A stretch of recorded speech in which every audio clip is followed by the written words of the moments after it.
Hello friends, welcome to my channel. Today is the day 39 for our PCNSA series.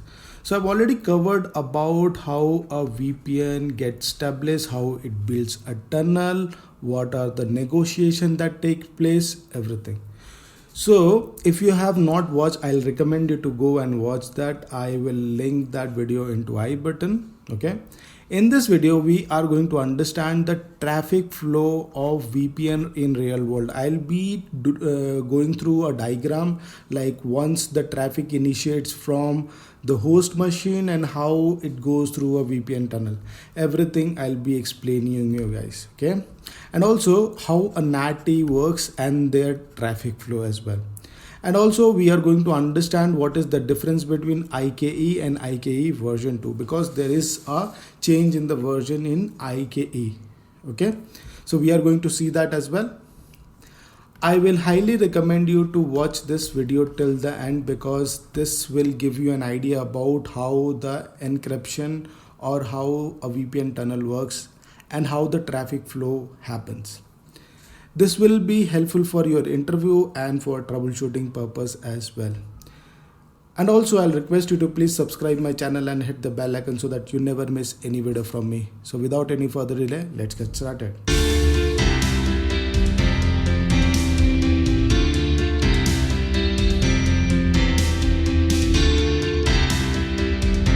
Hello friends. Now we are going to understand how the traffic flow would be for VPN in real world. Okay, so let's try to understand and break this down. So let's say for an example, this PC is going to initiate the traffic and he needs to reach to this particular PC. Okay, with the help of this diagram, we'll try to understand more about it. Okay. Now let's say this is my source and this is my destination, which is 192.168.20.1. Okay, 68.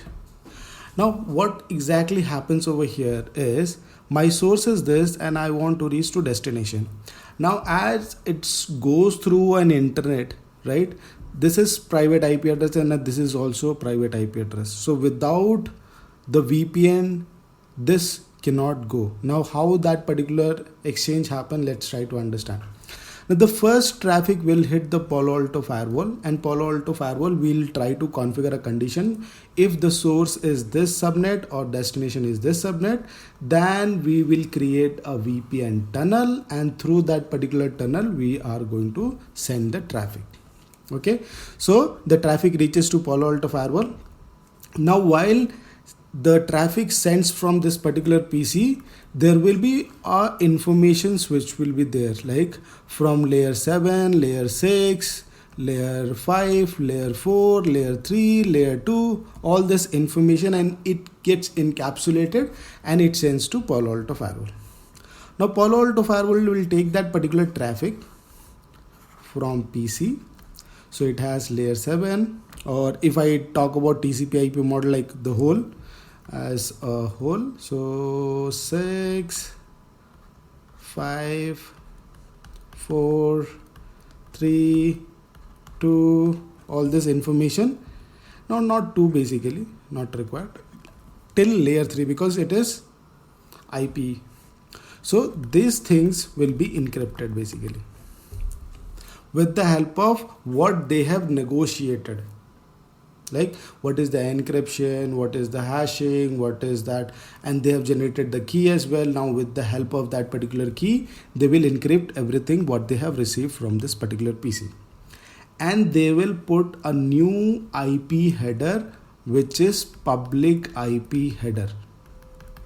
Okay, now my source will be this one, which is 195 series, and destination will be this one, which is 195 as well. I'm not writing the whole IP address, so it will be 5 the source and the destination will be .6.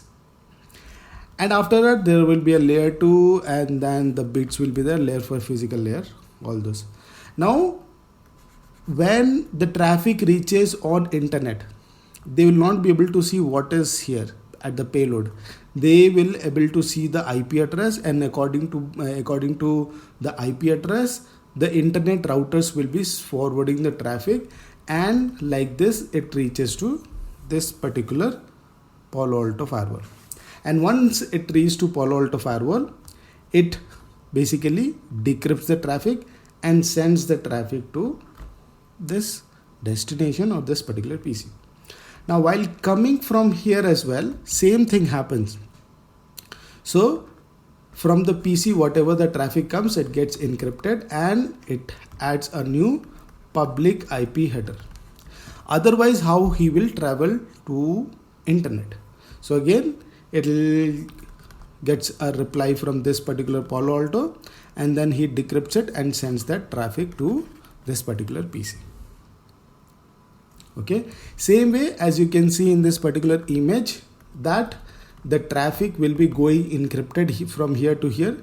So only the traffic which will be encrypted to or through this particular internet, and then he will encrypt it, the site who is sending it, which is called as initiator, and the responder will be decrypting and sending the traffic to the PC. And once the PC responds it, he again encrypts it and sends to the initiator of that particular traffic for the return traffic. Again he decrypts it and sends the traffic. So this is the whole process which basically goes on in the VPN. This is how the traffic flow works in the VPN in real world environment.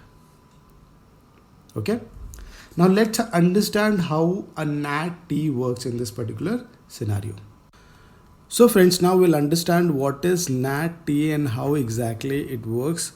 With the help of traffic flow, we'll try to understand this. Okay, again same scenario, we are having a source, we are having a destination, we want to reach from this PC to this particular PC. Okay, same way we have a public IP address here, we have same kind of public IP address here. I am not mentioning the IP address right now, it will create a lot of confusion in your mind, so just try to understand the point over here. Okay, now the NAT device can be in site 1, it can be in site 2, or it can be at both the places as well.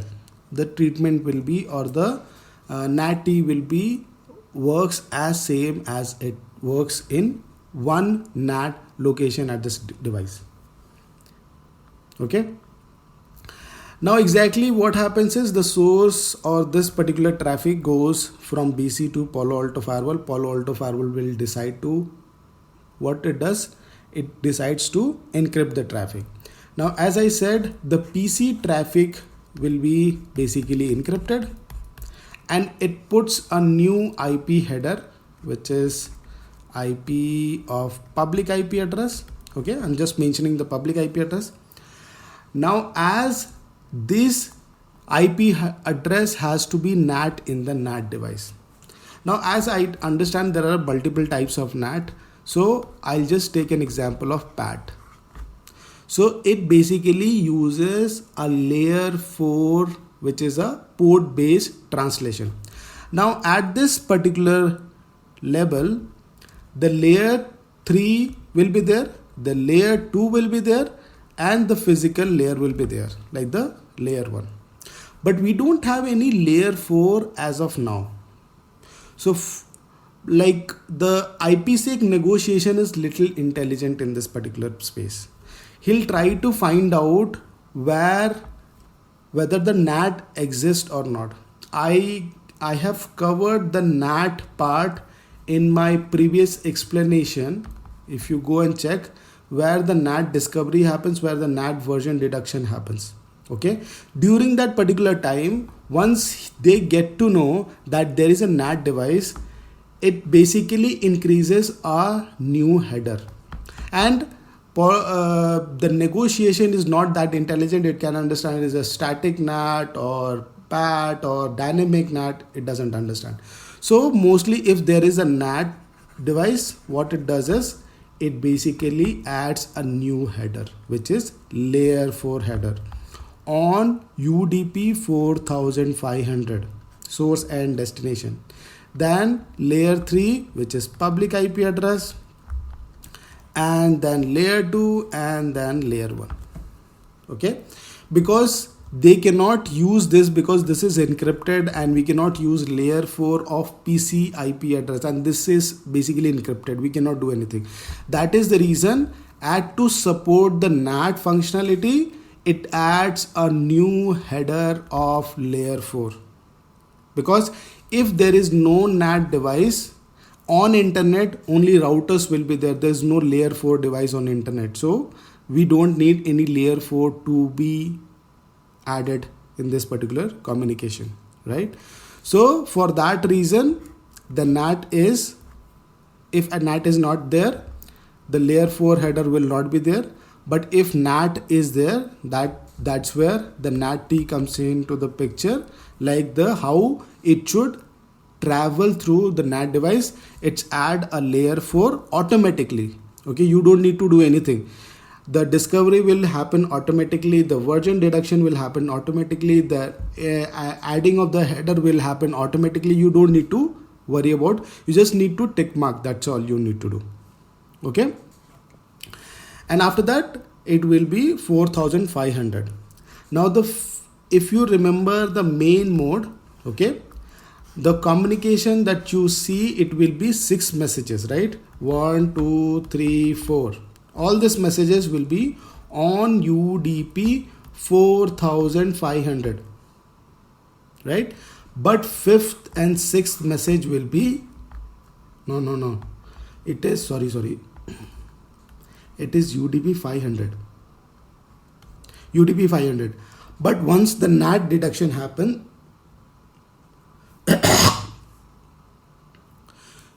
guys, it will be UDP 500.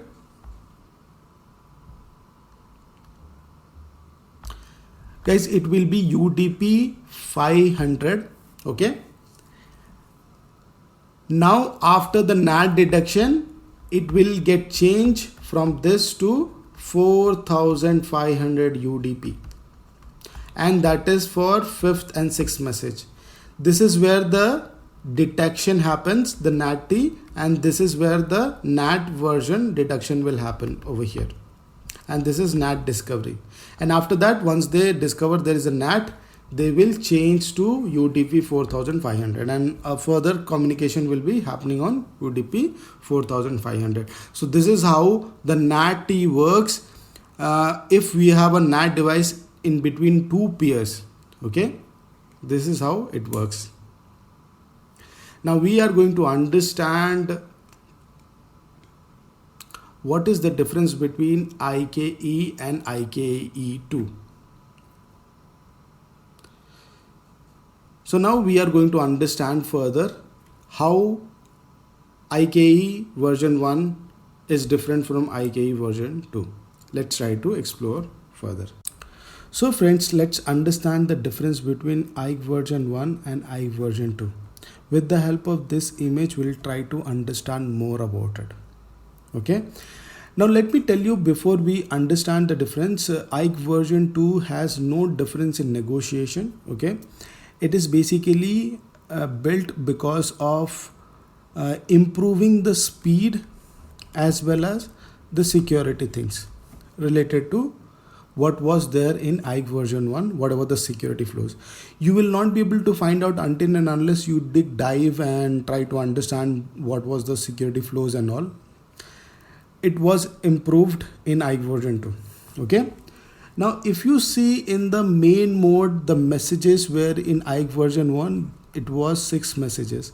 But here it is only 4 messages, and it does the same thing.